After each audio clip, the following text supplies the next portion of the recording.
morning, everyone, and welcome to Friday Night Frenzy, presented by the Venice Pub and Pizzeria of Ishpeming. I'm Sam Ali, and thank you for allowing me into your home. If only my parents were that nice. But anyways, let's get to the action, starting with our Martin Sports Apparel Game of the Week. It was Jeff Olson and the Ishpeming boys on the road taking on Lance. Third quarter, Hematites up big, and they look to add to it. Ozzie Corp from downtown, and he knocks it down as the Ishpeming lead increases. But the Purple Hornets would fight back. Pull-up three from Logan Fish, and the freshman nails the shot as he tried to keep his team in this one. Later, nice defensive play there from Fish, but the Hematites get it back, and it's Luke Cooliu who nails the mid-range J. The Hematites offense clicking on all cylinders. Moments later, off the inbounds pass, it's Derek Mahosky for three. He misses, but hustles for the rebound, feeds it to Corp, and he gets it to go. Nice hustle there from Mahosky. A little later on, it's Cooliu with the steal, and he finds Mahosky for the layup. The Hematites move to 3-0 on the season as they get the win over Lance, 62-19 the final score. Two boys scores for you as Norway hosted Gwyn, and the Knights knock off the Model Towners 59-36, and it was Republic Michigami traveling to Hannahville, and four Hawks score in double figures as they get the win 58-47. Back to the highlights as the Redettes hosted Sault Ste. Marie in the second half. Marquette showed off their passing ability all the way around before Mo Miller knocks down the three. Later in the third, Lindsay Ryba hustles back on defense to get the block, and then check out her one-handed pass from just past half court to find Therese Leedy in the corner for three. Leedy led the Redettes with 13 on the night. The Blue Devils, they put up a fight, but the Redettes were just too much in this one as they go on to win 48-34 the final score.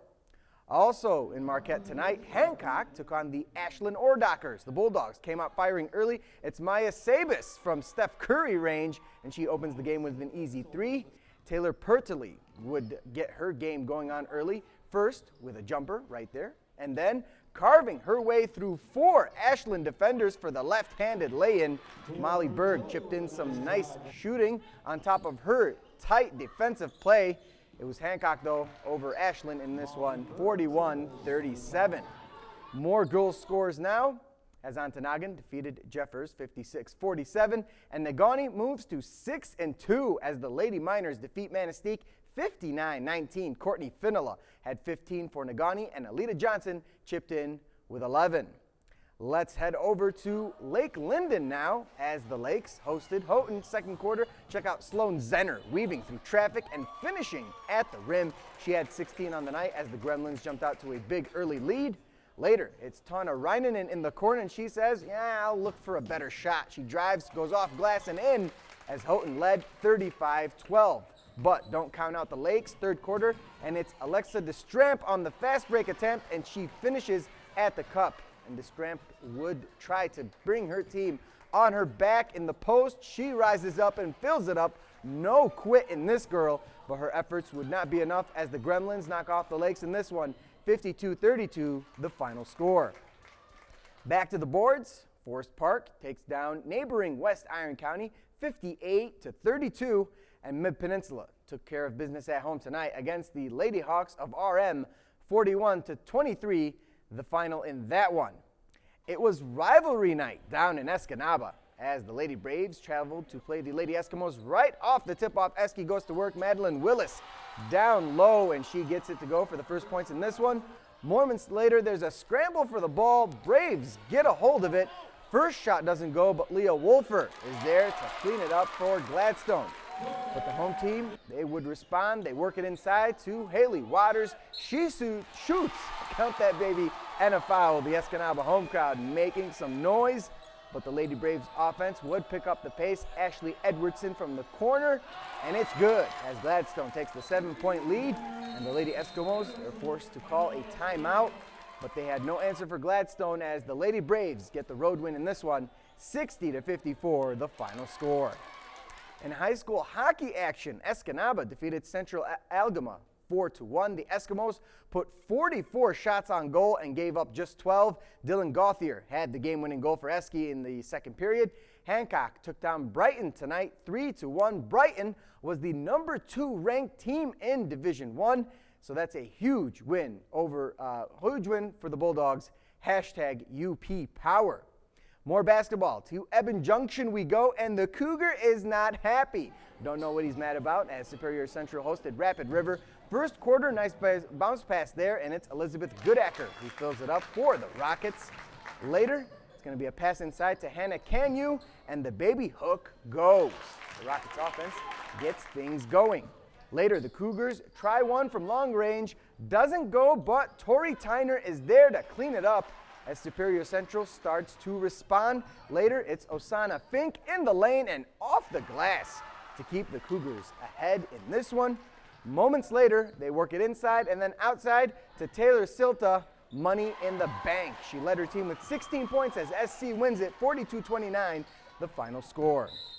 We have reached halftime on this edition of Friday Night Frenzy. Still to come, we've got highlights from the Marquette Iron Rangers as they hosted the Calumet Wolverines at Lakeview Arena. That's straight ahead on the Frenzy right here on the UP Sports Authority, ABC 10. Welcome back to Friday Night Frenzy, presented by the Venice Pub and Pizzeria of Ishpeming. After a road-heavy schedule to start the season, the recently refranchised Marquette Iron Rangers are finally at Lakeview Arena for a few games this weekend. The first game was tonight, as the Iron Rangers welcomed rival Calumet to town. First period, Calumet with control of the puck. It makes its way to Cody Carlson. His shot goes ping off the pipe. After the Wolverines' goal, Marquette seemed to dominate possession of the puck. Levi Jezik takes a shot from the point. Ben Rohanen comes up with a big glove save to keep it scoreless. Then the intensity was cranked up a notch. Check out number 96 in black, Bud Bradley. Nice hit there.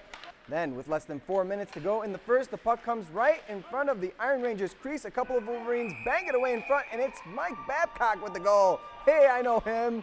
What's up, Mike? Calumet led 1-0 after one, and they would come away with the win 7-4, the final score.